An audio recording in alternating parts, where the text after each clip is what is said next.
Hello. Hi, friends. I'm about as nervous as a pregnant nun right now. I bought a Bible. I did. Something very, very weird's going on, and we got a lot to talk about. Before I get into all the religious talk that I want to get through, because I had an experience the other night where was attacked by a couple of entities in my sleep, and Jesus popped into my mind, and we're going to get there. But after a couple days have gone on now, I 100% can feel and I am experiencing an attack for my soul.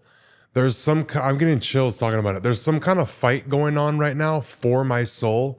I'm experiencing some very weird shit, and everything's kind of been making sense of changes that I've been making and things that I've been doing. And I've kept saying like I'm in a pressure cooker. I feel like I'm in like the heat's turned up. And I keep stripping things off of me to get a clear read. And I'm like 37 days sober right now from everything. And I have no desire for anything. Yeah, I have a little cigarette here and there, but I'm stressed. I'm going to talk where this kind of started. So remember how I've been talking about I want to do a donation this year and I want to pay off a bunch of school lunch debt? It's weird, the timing of all of this. So I found the nonprofit that I'm going to use. I've been considering making my own, but that's going to take time. There's a lot of shit you got to go through. But for this year, I'm going to donate to a company called All for Lunch. I'm going to post more about it soon. But I feel very strong pulls toward donations and helping and doing things. And a big part of me buying a truck and going to travel around the US and get the hell out of Miami for a little bit is to go do things like that. I want to go experience like whatever I can. Like there's something calling me to like move and start going around. And a big reason I want to get a truck is because I want to be able to drop off donations and find stuff that people need and then be able to have a truck to go buy a bunch of shit and then take it to them. You know what I mean? But the timing of all of this. So when I finally found the nonprofit I'm going to use, I vetted them. Y'all know I'm very paranoid and I don't like corruption. I don't like bullshit. I don't like scammers and I don't like liars. I want them all put to death. And especially like with a cause like the paying off school lunch debt.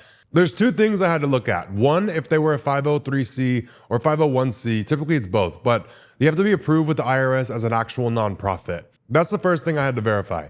And you can do that on the IRS website. I did that. And then I asked this company for their financial audits for the past couple of years, tax returns, all that stuff, so I can see how much of their money is being paid to administration. Because a lot of people with nonprofits will set up a nonprofit, funnel money into it, get donations, and then be paying themselves a shit ton as the employees. It's a big scam setup. So the company that I found, everything checked out. They sent their statements immediately. Typically, if you ask a nonprofit for their audits for their financial shit, they're gonna ghost you. You're never gonna hear from them again. They're gonna run and hide. But that's one thing. But I vetted them, and I've been talking with the woman at this company, and I'm gonna donate $25,000. And this has become a big awakening in its own that has led to the spiritual attack. Because now that I'm actually putting my ass behind things, the kind of like push and pull is getting stronger. And the day that I found my nonprofit, and then I said, okay, this is the amount that I'm going to donate. The next day is when I had that experience of being attacked in my sleep. Anyway, the first thing I want to talk about is donating $25,000. I do not feel like that is enough. I feel like a weird, how do you say, it's not a guilt and it's not a stress, but it feels like I'm not doing enough. I'm not helping enough. And a lot of people have this misconception with tax write-offs where they think that it's just money that you like, it's like free and it's just gone. No, when you donate or do things that are tax write-offs, it just subtracts from the amount that you have to pay taxes on. So let's say you make 100 grand and you donate 10,000. You only pay taxes on 90,000. So you're still paying taxes. You're still paying a fuck ton in taxes, but it shows that your income is less. So my thing with this is I was checking with myself. I'm like, this has nothing to do with perception of public opinion. Like for people to look at me and say, oh, only $25,000. Like I don't care about that. I'm doing this for myself. And this is not just going to be a one-time thing. This is something that I want to donate to a lot. And it's my first time. And I kind of want to I'm a balls to the walls ass person. I don't want to just start throwing a lot of money at things, not knowing what's going on. So I'm dipping my toes in. We're going to do 25,000. Nice. That's a good amount. I feel that's a lot of money. It's a ton of money actually. But the whole thing that I'm saying is these feelings I started noticing when I had the idea of 25,000. I can look at my financial situation right now with all of the plans that I have to buy a truck and go travel around the US and also continue making my merch and clothing line stuff. Because there's 2 tiers that I'm doing. There's merch and there's clothing line. And it's going to be higher end stuff, really good quality shit. Looking at all the things that I have going on with the people that I pay, I retired my mom. So making sure that she's financially good. I gave her a raise, nice $1,500 a month extra, just because I felt like it. To be able to do that is huge. But I have all of my bills that I have. My lifestyle is not that much of an expense anymore because I've kind of compressed it. But basically, my point is looking at my financial situation. To donate $25,000 feels safe and it feels good. Donating the $25,000 would not make me feel stressed or like I have to hold back from anything else that I'm doing in my life. And that is my problem with giving. The only relationship I've ever known with giving is the only time you've done enough is when you feel that sting of fucking yourself up to be able to do for others. So for me to say, I'll donate $50,000 to the school lunch debt, that would stress me out. That would make me feel anxious about my travel plans and buying a truck. It would throw a monkey wrench into things. But I felt like that was a better, I felt like I was pushing myself to make myself logically be okay with that. If I pay attention to my soul, 25 grand feels smooth and it feels good. That feels right. But I noticed my brain trying to convince me into more money because I only feel like I've done enough once I feel that sting. And the same thing goes financially, energetically, anything with people. It's like I will give so much and do so much, but I do it to a point. I have to fuck up my own plans. I have to fuck up my own life a little bit to feel like I've given enough. And this dynamic made me aware of all this going on. And I was like, okay, so what is this sting that I'm after? Because it comes up all over the place with anybody and anything. It's like when people have a problem or something happens, it's like a stress that I feel when I decide to give because I'm like, fuck, I know I'm going to push myself past my limit. And I was sitting with it and I was like, what is this little sting that I'm so addicted to feeling? And the sting, the emotional feeling of it is abandonment. That's the sting that I'm after when I give to people and do for people. And the abandonment is of myself. That's the only time I feel like I've done enough is when I've abandoned myself, when I get to that point. That's when I feel like, okay, now that's a clear sign I've given myself. And I think it's like a thing where I've resented giving in the past so much that I've always just done it, but I've been pushed to that point to prove my love. It's like if people see me not treat them how I treat myself, like they see me with the shit that I buy myself. If I don't buy them that same amount, I've been shamed for it. And people have treated me different or treated me like I was like a cheap ass when I'm the opposite of that. Most people don't have anyone do for them in the way that I do by anyone. So it's a weird dynamic, but I noticed when I get to that point of giving to people and I hit that sting point, I feel safe to retract. I feel safe to go back to myself and be left alone. And it's like a freedom where, okay, I overextended myself for you. Now I get to do what I want to do. It's kind of like a validation and like a permission for myself to do what I want to do after I've stretched myself to make sure someone else was okay. Then I feel safe to come back to me and I can do it with boundaries. It's like a safety for setting boundaries with how much I do for myself and do for other people. Like I feel like I can only do a lot for myself if I'm doing the same for other people. Because if I look at the reality of my life, I've been living above my means for a minute now. Between how much I've done for my sister and how much I've done for friends and how much I've done for so many people. Now that I'm setting boundaries around it, nobody likes it. But I don't really give a fuck no more because nobody's entitled to my resources. Nobody's entitled to shit. I'm going to do what I want with it. But this whole thing, like the stretch I felt around donating the money, it's like it made me aware of this. And I'm like, okay, for me to go donate $25,000, that's safe for me. I can donate that money, I can help, but I also have a boundary where it's like everything else of mine and for me is still safe. I've never given in this way before, so I'm excited to kind of heal my relationship with giving like this for the first time in this way, where I can give this much, but not this much. I've never felt allowed by myself to look after myself when people need things. It's like I always have to throw myself away and like just do what I have to do to fix shit so I feel good. It's like I've needed that sting of abandonment to know and get, that was my validation for so long. I gave enough and I did enough, but I'm done with that. I'm sick of that shit because it just puts me in this cycle of like constantly feeling drained, and I don't want nobody around me or nobody near me because as soon as you need something, I got to stretch myself. And it's like I want people in my life, but I don't want them in my life how it's been going. So a lot of people have been weeded out, and a lot of people that I've had to distance myself from has been one of the hardest things I've had to do. But since these people have been out of my life, the amount of clarity that's been cracking me in the head is insane. Okay, pause really quick. This is me editing the podcast, and I'm getting a deeper understanding of what's going on with that dynamic. So the thing that I've been coping with, the thing that makes me use substances and want to escape is when I feel like I overextend. I feel validated by hurting myself for other people. I feel like, okay, so I need to help myself in another way with substances. That's the key thing that's been like pushing me back to wanting to use substances when I look back and see it now. I just wanted to throw this in, but I just got a deeper understanding. Okay, back to the podcast. Now, I want to talk about the religious side and the spiritual attack going on. Ooh, this is crazy.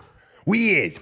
But since getting certain people out, I'm not living in a way that I was. And with being sober and kind of doing what I'm doing, my intuition's always been very, very, very strong. And I let my soul do what it wants to do. And right now, my soul is flinging me full force into getting my own understanding around Christ and Christ consciousness. And I've been so opposed to it, and I've hated it. And I've hated the idea of it because I see so many Christian people, I see so many religious people in general justify absolute evil with their religion.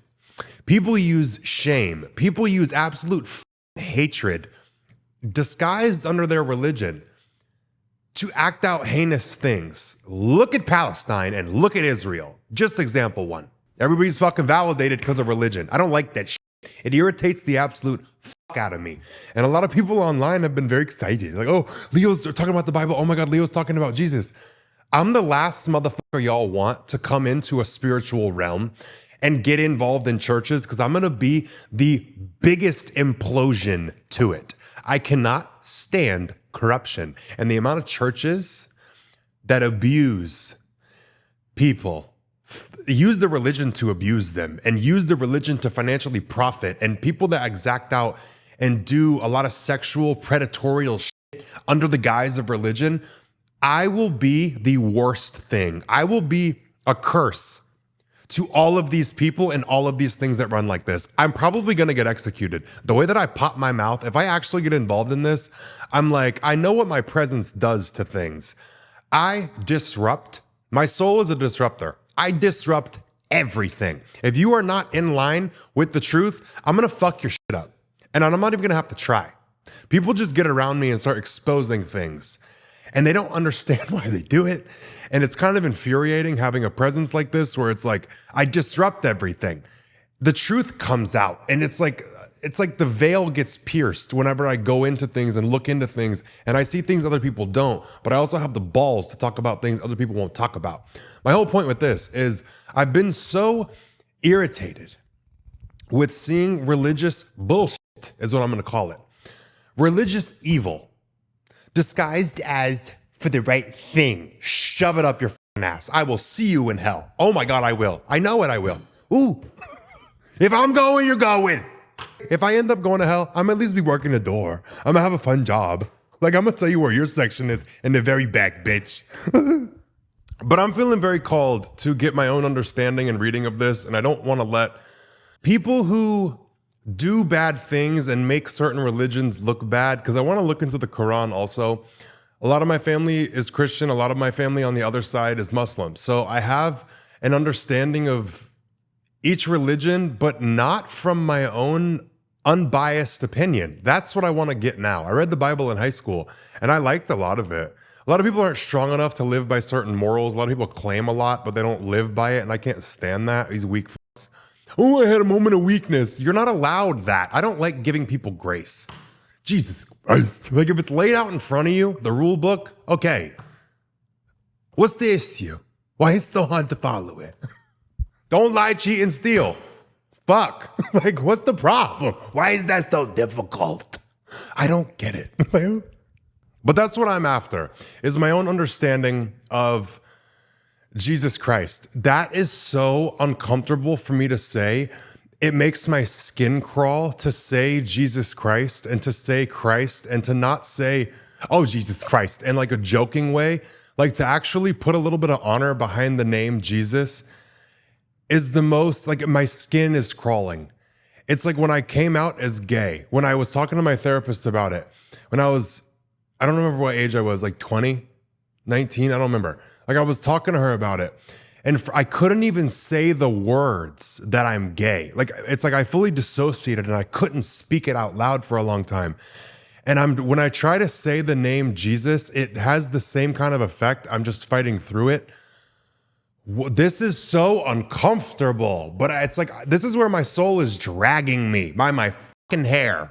If I had hair, it would be dragged, all right? But I'm just gonna follow it and listen to it and go down this rabbit hole and see what's going on.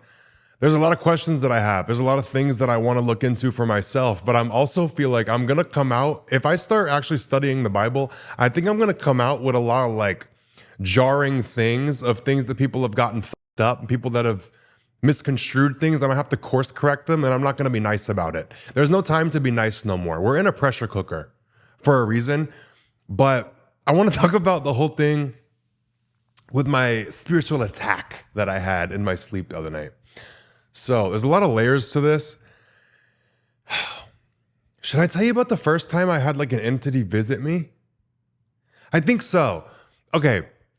This is the only 2 times I've felt like an entity and seen an entity in my life. So the first time it was back like maybe a year and a half ago, where I was laying in my bed in my Dallas house and I was about to get high, smoke a little weed, and I didn't. And my friend was sleeping next to me in my bed because she had nowhere to go. So I said, you come stay with me. I just bought a house. I was like, okay, come on. But I'm laying there in the bed and I'm, for whatever reason, like trying to go to sleep and I can't. And something told me to put my phone down. So I put my phone down and I'm just laying in my bed. All of a sudden, I started to get this feeling that a presence was in my house. You know when you know somebody's there or something is there, you can feel a presence. I felt a presence coming up my stairs. And I was laying there. It was kind of dark, but light was coming in through my window like a street light, street lamp, whatever the hell it's called. It was like shining enough light on my window where I could see everything in my room, but it was dark. And I started to feel this presence and I was frozen. And I started to panic because I couldn't move. It wasn't sleep paralysis. I wasn't asleep. I was just like, what the fuck? Like I wasn't able to wrap my mind around what was happening, but I felt this thing coming and then I saw this shadow come into my room. And I was looking at it and I started feeling like the weirdest shit in my body. But immediately, once I looked at it, all of my fear went away, but I still couldn't move. I was trying so hard to move because my gun was right next to me. And I was like, I need something. Like all my fear went away, but I was still like, what the f is in my room? Like I wanted to grab my gun and I couldn't, but I was trying to move and then I like moved my leg. It felt like it was 10,000 pounds. I moved my leg and I felt like, okay, so I can move, and I felt better. I felt what this entity was feeling when it looked at me, and it was coming to check on me. And I felt so comforted, but when it came in the room, my fear was that I didn't know what it was. But as soon as I felt it, like I knew it was there to check on me. I was like, is this someone from like my past? Is this someone who has died? I don't know who this was. And it was looking at me. And I felt so at peace, but it felt so disappointed in me. It was looking at me and then it moved a little bit closer and it was just like, and I heard not yet. And then it went out of my room. That tripped me the fuck out. Bad. I still don't know what that was, but that was so upsetting. Like, I've never had a ghost be disappointed in me. Like, that was so sad. I was so bummed out. I was like, oh, I thought I made a friend. Like, first I was going to shoot you. And then I was like, oh, maybe I made a friend. You come in to check on me. And then it was disappointed and it left. Damn. But after that kind of like entity thing left, I didn't smoke that night. I just went to bed. I started crying a little bit, I think, out of just like, what the fuck was that? Like, I felt disappointed and I felt like sad, but I could feel what that entity was feeling. It was like it let me feel it to like make me realize it wasn't a threat. I don't know how to explain it. But I didn't smoke that night. And then I didn't quit cocaine yet. But that night I didn't do no more. I was going to bed. But 30 days after that, I didn't smoke weed. I was still doing a little to go through the day. But then I fell back into smoking weed again and using coke to stay up and function all day. And then I would use weed to go to sleep. But then right after that is when I started, like at the beginning of this year when I was talking about getting in touch with my soul, I was feeling a little bit like spiritually something. Like I was at a point where like I was running my life into the ground trying to keep going. And I had to face the fact of like, the way I've been trying to live will not work. It doesn't work. It doesn't make me happy. How I've been living is not the way to do it. And that's when I had the whole like mental and spiritual shift and turnaround. I've been following my intuition and changing a lot of things. And I've been feeling very, very good. But when I have hard times or times where I'm down, there's like, I don't get past that point of like reverting back to like really bad shit. Like I don't get as down mentally as I used to. But I did start getting very close with God, my own version of God in the universe. And I was going through a lot of my own exploration with that. And that kind of like flipped everything and helped me with that. Things got really good. And then I've been in a pressure cooker since I got to Miami. So now I want to tell you about when I got attacked the other night. Fucking crazy. Okay, so a couple days ago was my stepdad's birthday. He's been dead for a few years, but I've been feeling his presence a little bit. And one thing about him, he was a die-hard Bible gripper. And I'm not saying Bible thumper, because he wasn't ever preaching this shit, but he was a Bible gripper. And he loved his Bible. He would do the most crazy, heinous, violent, atrocious, lying, stealing, manipulating shit. Violent again, just... He'd killed people before. He had murdered like over a handful of people. But he clung to that Bible. Anytime I would talk about Jesus or talk about Christianity or talk about God, he would get pissed. And I couldn't ever wrap my head around that. Sure couldn't. And that's the type of people I don't like. Just because you say I'm sorry and ask for forgiveness because you did something, ugh. But that's one thing that's making me feel hopeful, side note, about looking into religion is I don't like no weak God. I don't like no God who's going to like give you a slap on the wrist. No, I want you to have some fucking consequence. I don't think God is as stupid as other people do. And I don't think God is weak like other people hope that he is. I think he sees everything going on. And I don't know if it's a he, I just use that as like a reference. I think it's everything. Like we know what God is. Like you get my point.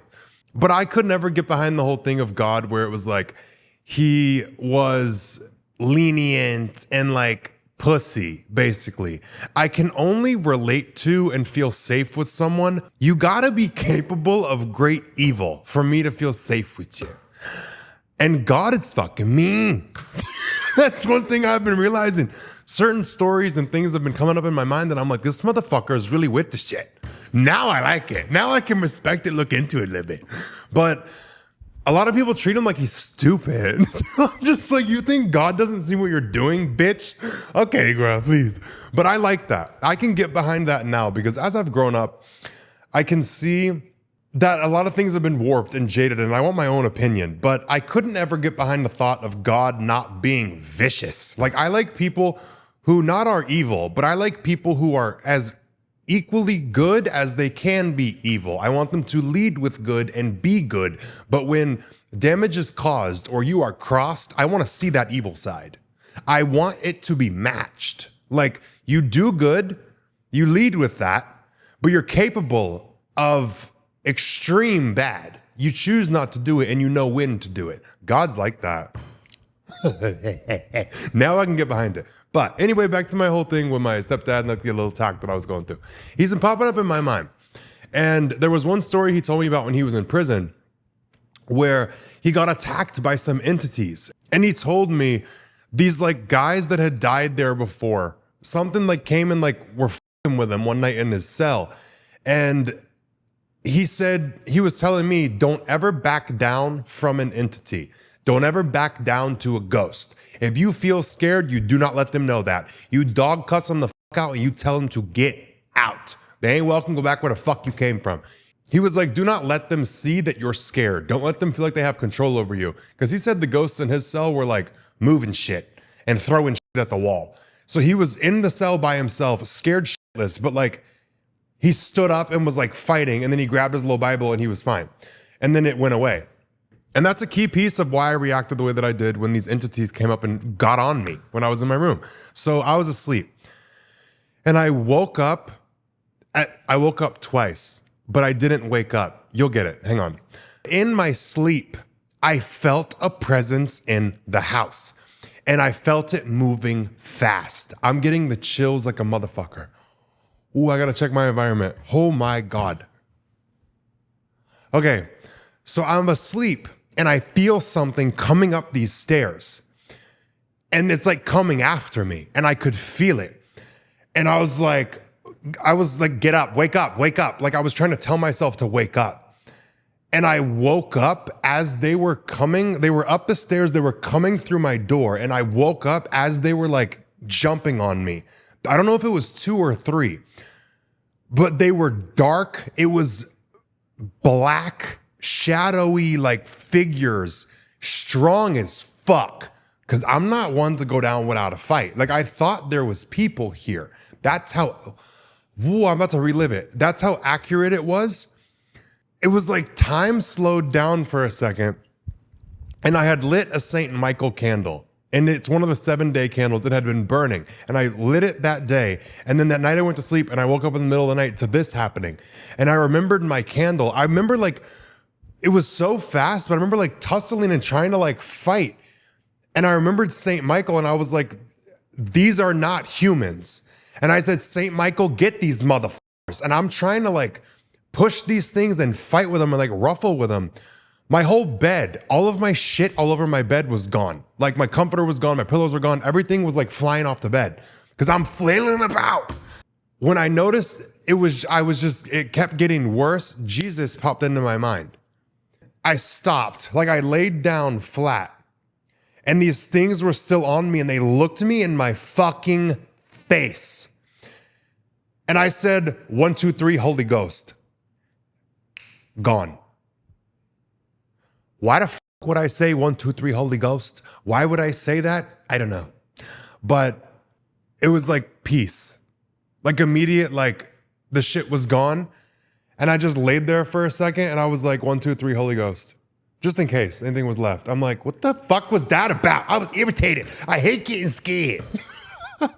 But the weird thing is once I said 1, 2, 3, Holy Ghost the first time, I woke up again. And that's when I said it again.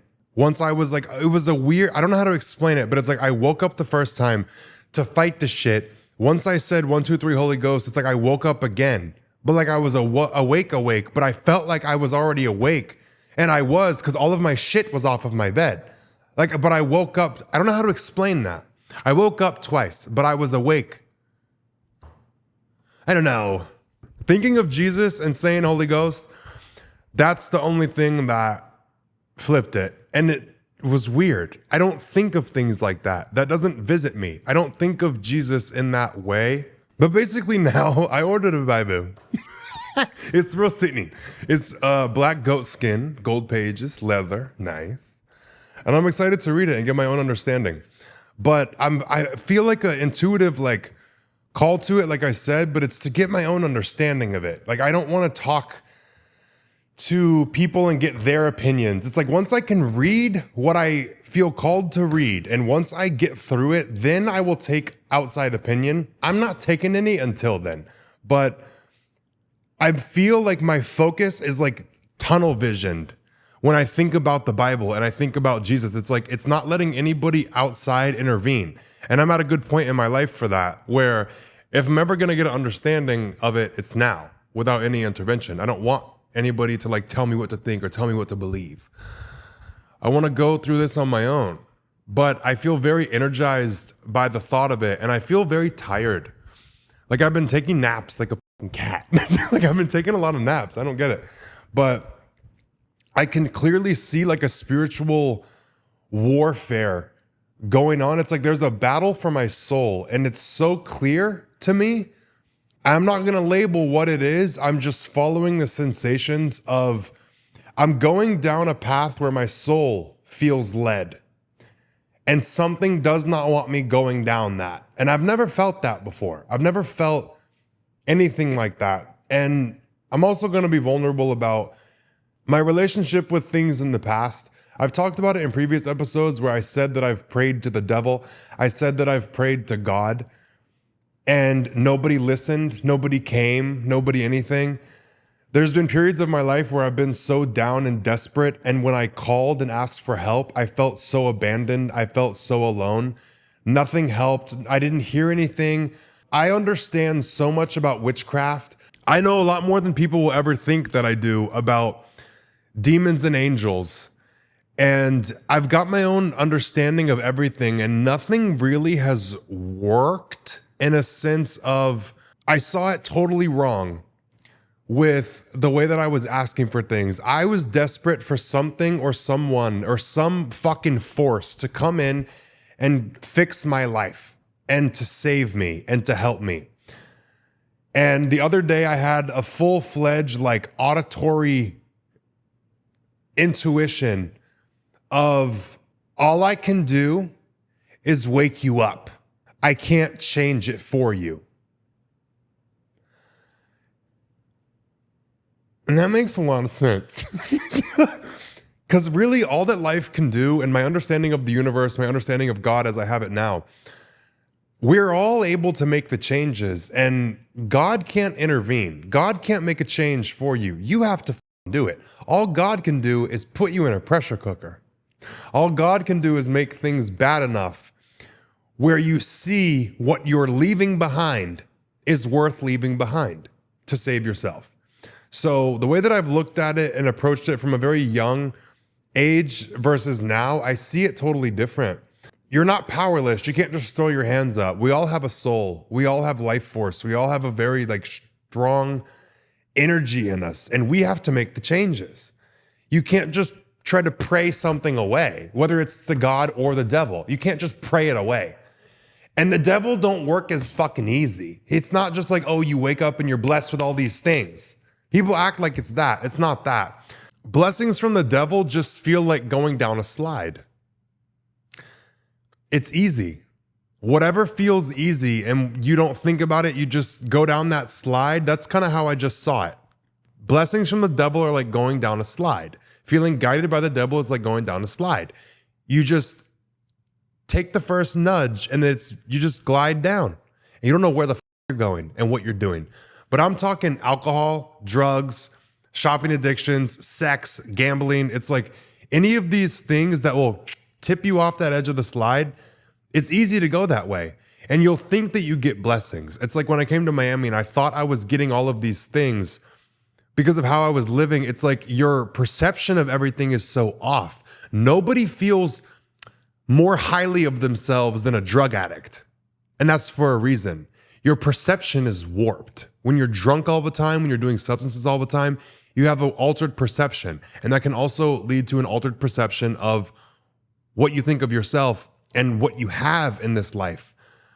You can be in a crack den and think that you're in fucking Paris at the Louvre. It's so obvious. But it's not that you get blessings and you get things. It's like it just keeps, you think that it's better than it is. And I don't really want to talk much about the Illuminati. There's a reason I left LA. That shit's not right. Hollywood is not right. The way that I can explain Los Angeles energetically is it's like an energetic vortex. And if you can be pushed down that slide, that vortex will suck you in. If you have a strong soul and a strong sense of self, that vortex will fling you out. Only people that can get sucked in are the people who can go down that slide, is the way that I can see it. And that's from my own feelings and my own experiences living there. Los Angeles is not energetically good. You want to look at the hellmouth of something? Go to downtown Los Angeles, please. Oh my God. I'm really excited for this whole little journey we're going to go on. Because I can't be forced into nothing. Nobody could force me to do shit. I got to come to it on my own, or my soul got to make me do it. And my soul's making me do it. This is nuts. And I never thought I'd be here, but the discomfort that I feel just by saying the name Jesus Christ without a joke or a negative context attached to it, like I've always said it. I've always just said, oh, Jesus Christ. It flows out. When I try and put respect behind Jesus' name, it feels uncomfortable. And that's another time where I can feel something on my back. That's how I can describe it. It's like all these things, it's like little entities that attach to you when you're at a lower vibration. And when you start to get out of it, they can't feed off you anymore. And just noticing the small things that feel uncomfortable. Why would saying Jesus' name in a serious way make me so uncomfortable? I can feel it on my fucking back right now. It ain't gonna win. Whatever the fuck it is, it's not pulling me back nowhere. Because that's the thing. You're not gonna tell me what to do. If I wanna say something, I'm gonna say it. If I wanna do something, I'm gonna do it. These little fucking entities trying to get on my shit, not happening, girl. If you could catch a bullet, I'd already have shot you, okay? But this is a very spiritual thing. But there's like definitely a fight going on. And I think there's a bigger fight going on for a lot more people than anyone realizes. Go sober. I didn't just say that.